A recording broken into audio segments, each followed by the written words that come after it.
आज उत्तराखंड को अपनी पहली महिला मुख्य सचिव मिली हैं।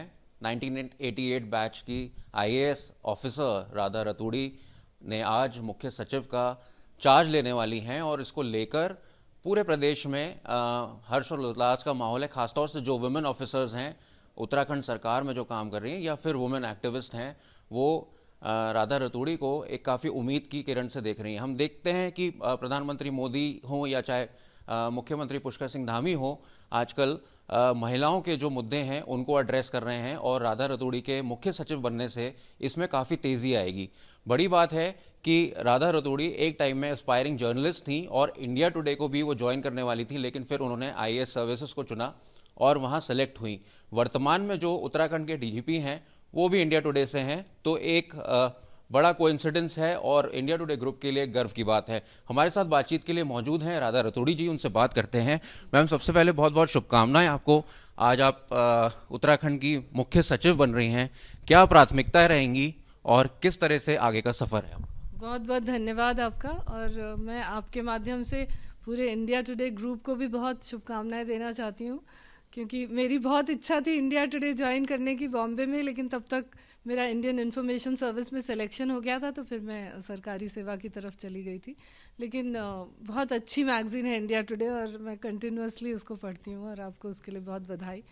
और जो आपने पूछा कि आज मैं ज्वाइन करूँगी मुख्य सचिव के रूप में इस प्रदेश में, तो एक्चुअली इस प्रदेश का बहुत ज़्यादा पोटेंशियल है उत्तराखंड का, और हर क्षेत्र में हम लोगों को आगे जाने का पूरा मौका है।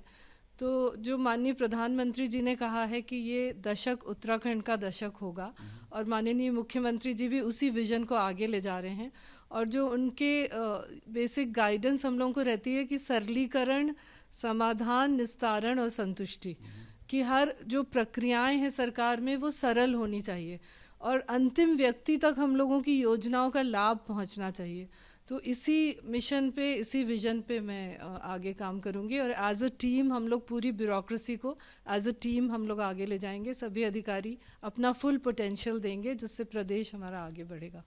मैम, हमने काफ़ी पढ़ा है आपके बारे में। जब आप डीएम भी रही हैं तो आपने कई कई वुमेन के इश्यूज थे जिसको आपने प्यार से और महिलाओं के साथ बैठ के भी सुलझा लिया था। आप उनके साथ बैठी भी थी। आजकल ये कम देखने को मिलता है। ब्यूरोक्रेसी में काफ़ी चेंजेस आए हैं, आपने उत्तराखंड को बनते हुए देखा है, और किस तरह के उत्तराखंड में चेंजेस आए हैं जब आपने उत्तराखंड को बनते हुए देखा था? आपकी डीएमशिप से लेकर और अभी चीफ सेक्रेटरी के तक का जो जर्नी है वो किस तरह से रही है? एक कोई आप ब्रीफ में अगर कोई चीज़ उदाहरण बताना चाहें उसके एग्जाम्पल के साथ तो प्लीज़ बताइए। एक एग्जाम्पल जो पहले भी शायद सोशल मीडिया में चला था, जब मैं टिहरी में ज़िलाधिकारी थी, तो टिहरी डैम के पुनर्वास का काम हो रहा था। और उस समय जो टिहरी डैम के आसपास के गांव हैं जो डूब क्षेत्र में आने वाले थे, तब तक पानी नहीं भरा था लेक में, तो वो लोग काफ़ी एजिटेटेड थे, उनकी महिलाएं भी बहुत एजिटेटेड थी। वहाँ पे उन्होंने डैम का पूरा काम रोका हुआ था और इसमें फिर हाई कोर्ट ने एक ऑर्डर किया था कि आप लोग इनको हटाइए वहाँ से और डैम का काम शुरू कराइए। तो वहाँ पे हम लोग एज जिलाधिकारी हम लोग जाते थे उन लोगों से वार्ता करने के लिए कि आप लोग हट जाइए शांतिपूर्वक। तो उस समय पहले बहुत ज़्यादा उनके अंदर आक्रोश रहता था। फिर धीरे धीरे जब हम वहाँ उनसे बात करते रहे, और मुझे ये भी सौभाग्य प्राप्त है कि मेरे पति उत्तराखंड के मूल निवासी हैं और रतूड़ी नाम मेरे नाम के साथ जुड़ा हुआ है। तो जब मैं टिहरी में गई थी तो वहाँ भी सब लोग कहते थे कि, और टिहरी उनका मूल जनपद भी है, तो सब कहते थे कि ये तो टिहरी की बहू हैं। तो उत्तराखंड के जाने माने पुलिस अधिकारी भी रहे और मूल निवासी यहीं के हैं। तो जब उत्तराखंड बना था तो हम लोग बहुत उत्साह से इस प्रदेश में आए थे कि अपने प्रदेश में सर्व करेंगे। तो टिहरी में भी जब उन महिलाओं से वार्ता होती थी, कभी कभी जैसे एक इंसिडेंट हुआ था जब वो महिलाएं बहुत नाराज़ थीं और बहुत ज़ोर ज़ोर से हम लोगों के अगेंस्ट मुर्दाबाद के नारे लग रहे थे, तो हमारे साथ कुछ पुलिस फोर्स वगैरह भी था, तो वो लोग आगे बढ़ने लगे तो हमने उनको रोक दिया था। हमने कहा नहीं, हम तो यहाँ के मतलब इस जनपद की बहू के रूप में हैं और ये हमारी मतलब सब बुजुर्ग महिलाएं हैं, हमारी सास की तरह हैं, और सास तो बहू को डांटती है, तो इसमें कोई बुरा मानने की बात नहीं है। तो जब हमने ये बोला तो फिर सब लोग हंसने लगे और उसके बाद माहौल अच्छा हो गया और अच्छे माहौल में वार्ता हुई। उन लोगों को भी समझ में आ गया कि हम लोग उनके प्रॉब्लम्स राज्य सरकार के समक्ष रख रहे हैं। तो बेसिकली आपने एक नज़ीर पेश करी जिसमें कि प्यार से, मोहब्बत से, अपनेपन से बड़ी बड़ी प्रॉब्लम्स को सॉल्व किया जाता है। किया जा सकता है। तो मुझे लगता है कि देखिए, ये एक प्रजातंत्र है, हम लोग एक डेमोक्रेसी में हैं जहाँ पे हर इंसान का एक वोट है बराबर से। हमारा भी एक वोट है, आपका भी एक वोट है, जो व्यक्ति सड़क पे सब्जी बेच रहा है उसका भी एक वोट है। तो अगर हम लोगों की जो भी समस्याएं आती हैं, हम लोगों को ये नहीं सोचना चाहिए कि हम किसी और प्लैनेट से आए हैं या किसी किसी दूसरे देश से आए हैं। हम लोग कोई कॉलोनियल रूलर्स नहीं है जो आईसीएस पहले होता था। हम लोग एक प्रजातांत्रिक व्यवस्था में चुने हुए अधिकारी हैं जो एक एग्ज़ाम पास करके आते हैं, और जो पब्लिक है हम लोग भी उसी पब्लिक का हिस्सा है, हम लोग उनसे अलग नहीं है। तो अगर उनके साथ बैठ के हम लोग बात करके समस्याओं का समाधान कर सकते हैं तो वो एक परमानेंट सोल्यूशन हो जाता है, और वो ही होना चाहिए एक डेमोक्रेसी में। आपके सीएस बनते ही चंद ही दिनों में उत्तराखंड एक बड़ा डेवलपमेंट देखने वाला है, और इसको लेकर असेंबली सेशन भी बुलाया गया है, उससे पहले कैबिनेट सेशन भी बुलाया गया है। तो यूसीसी बिल सब पूरे देश में चर्चाओं में है। तो किस तरह देखती हैं, एक बहुत बड़ा ये मोमेंट है, और आपके सीएस बनने के मात्र 2-3 दिन के बाद ये मोमेंट आएगा, तो इसको किस तरह से देखती हैं?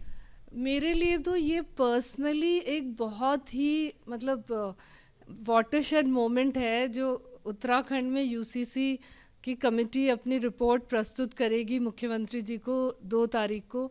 3 तारीख को उसको कैबिनेट में रखा जाएगा, 5 तारीख से विधानसभा के सत्र में वो विधेयक आएगा, और लगभग 7 या 8 तारीख तक वो पास हो जाएगा और एक बिल बन जाएगा। तो इसका मेरे लिए व्यक्तिगत जुड़ाव बहुत ज़्यादा है, क्योंकि जब, जैसे अभी आपसे पत्रकारिता की बात हुई थी, जब मैं इंडियन एक्सप्रेस में ट्रेनिंग कर रही थी उस समय एक भारत सरकार ने एक Muslim women protection bill pass किया था। वो एक बहुत ही नेगेटिव स्टेप था जो हमारी मुस्लिम बहनों की बराबरी जिसने ख़त्म कर दी थी। एक्चुअली एक सेक्शन 125 सीआरपीसी है जो एक तलाकशुदा महिला को क्या बोलते हैं उसको, मेंटेनेंस का हक देता है। और वो क्योंकि सीआरपीसी सबके ऊपर लागू होता है, so for all citizens of any religion. IPC CrPC आपको पता है वो सबके लिए समान है, जो हम लोगों के क्रिमिनल लॉज हैं। तो सेक्शन 125 सीआरपीसी को हमारी केंद्र सरकार ने, उस समय राजीव गांधी जी की सरकार थी, उन्होंने एक बिल लाके मुस्लिम महिलाओं को सेक्शन 125 के परव्यू से बाहर कर दिया था। तो ये एक बहुत ही अन्यायपूर्ण अधिनियम पारित हुआ था उस समय, दैट वाज इन 1984। और उसी समय हम जब इसमें काम कर रहे थे 86 में इंडियन एक्सप्रेस में हम लोगों ने एक सर्वे किया था। तो एक और सीनियर रिपोर्टर हमारे साथ थी, रूपा चिनाई, और हम लोग गए थे मुस्लिम महिलाओं से बात करने के लिए। तो हम लोग अलग अलग वर्ग की मुस्लिम महिलाओं से मिले थे, जो स्लम्स में रहते हैं उनसे, जो मिडिल क्लास है उनसे, जो बुद्धिजीवी वर्ग है, जो उनके प्रोफेसर्स वगैरह थी, जो और एलिटिस्ट टाइप की फैमिलीज थी। मतलब 4 अलग अलग ग्रुप से हम लोगों ने बात की थी कि आपका इसके बारे में क्या विचार है, जो केंद्र सरकार ने वो मुस्लिम विमेन बिल पास किया था। 85 में एक शाहबानो का केस भी आया था। शाहबानो के केस के बाद ही ये हुआ था। शाहबानो के केस में सुप्रीम कोर्ट ने कहा था कि इनको मेंटेनेंस मिलनी चाहिए। शाहबानो एक 70 वर्ष की महिला थी जिसको उसके हस्बैंड ने डिवोर्स कर दिया था। उसके पास कोई रोजगार का साधन नहीं था, तो just to survive she had to depend on maintenance, and the supreme court had pass the order कि इनको मेंटेनेंस मिलनी चाहिए। उस ऑर्डर के अगेंस्ट जो कुछ उनका वर्ग था उसने बहुत आंदोलन किया था, और उसके बाद गवर्नमेंट ऑफ इंडिया ने ये नेगेटिव बिल पास किया था। ये शाहबानो केस का ही इम्पैक्ट था। उसी के बाद हम लोगों ने इंडियन एक्सप्रेस से ये सर्वे किया था। तो तभी से यूनिफॉर्म सिविल कोड की बात, मतलब पहली बार इंडिया टुडे ज्वाइन करने का क्या बता सकते हैं कि क्या स्टोरी थी उस समय, किस तरह से आप ज्वाइन करने वाले? ज्वाइन करने के लिए तो मैं बस वहाँ गई थी, मैंने इंटरव्यूज़ दिए थे कुछ, और उन लोगों ने मेरा पूरा प्रोफाइल देखा था, इंडियन एक्सप्रेस का एक्सपीरियंस देखा था, मैंने अपना पूरी फोल्डर बनाया था, वो सब दिखाया था। तो they said okay you can join, but उसके पहले ही मेरा रिजल्ट आ गया, तो वहाँ ज्वाइन नहीं कर पाए। मतलब दैट। मैम, आप चीफ सेक्रेटरी का आपने आज चार्ज ले रहे हैं, तो फर्स्ट प्रायोरिटी जो क्या रहेगी जो बेसिक ब्यूरोक्रेसी के इश्यूज होते हैं, गवर्नमेंट के इश्यूज होते हैं, उसके साथ साथ कोई एक ऐसा पर्सनल इशू जिस पे आप काम करना चाहते हैं? सी फर्स्ट प्रायोरिटी गवर्नमेंट के पॉइंट ऑफ व्यू से तो अभी यूसीसी है हम लोगों का बहुत इम्पॉर्टेंट ये एक इशू है, क्योंकि ये हमारी सभी बहनों को बराबरी देगा, equality of justice. Basically the uniform civil code will give equality of justice. That means कोई भी महिला अगर कोर्ट जाती है तो वो समान रूप से उसको न्याय मिलेगा। तो ये बहुत ऐतिहासिक काम है और हम लोगों का सौभाग्य है कि उत्तराखंड इस काम को शुरू कर रहा है इस देश में।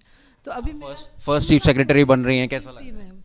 फर्स्ट चीफ सेक्रेटरी बन रही हैं, वुमेन चीफ सेक्रेटरी हैं, कितना चीफ सेक्रेटरी बन रहे हैं, मुझे बहुत अच्छा लग रहा है और प्रदेश की सभी बहनों का बहुत ज़्यादा इसमें शुभकामनाएं प्राप्त हो रही हैं। तो मैं सभी बहनों की तरफ से मैं सरकार को धन्यवाद देती हूँ कि उन्होंने एक महिला को मुख्य सचिव बनाने का निर्णय लिया है। आपको बहुत बहुत शुभकामनाएं मैम, और आप और इश्यूज़ पे काम करें और उत्तराखंड को आगे लेके जाएं। हमारे साथ राधा रतूड़ी, उत्तराखंड की फर्स्ट वुमेन चीफ सेक्रेटरी, उन्होंने अपनी प्रायोरिटीज़ को बताया और उन्होंने बताया अपने एक्सपीरियंसेस को कि किस तरह से इंडिया टुडे के ऑफिस में उन्होंने इंटरव्यूज़ वगैरह दिए थे, लेकिन उससे पहले उनका IAS का रिजल्ट आ गया। काफ़ी एस्पायरिंग जर्नलिस्ट थी और इंडियन एक्सप्रेस में भी काम किया था, जर्नलिस्ट बनना चाहती थी और आज IAS का सफ़र उन्होंने शुरू किया और उत्तराखंड की first women secretary, chief secretary बन रही हैं। देहरादून से अंकित शर्मा, आज तक।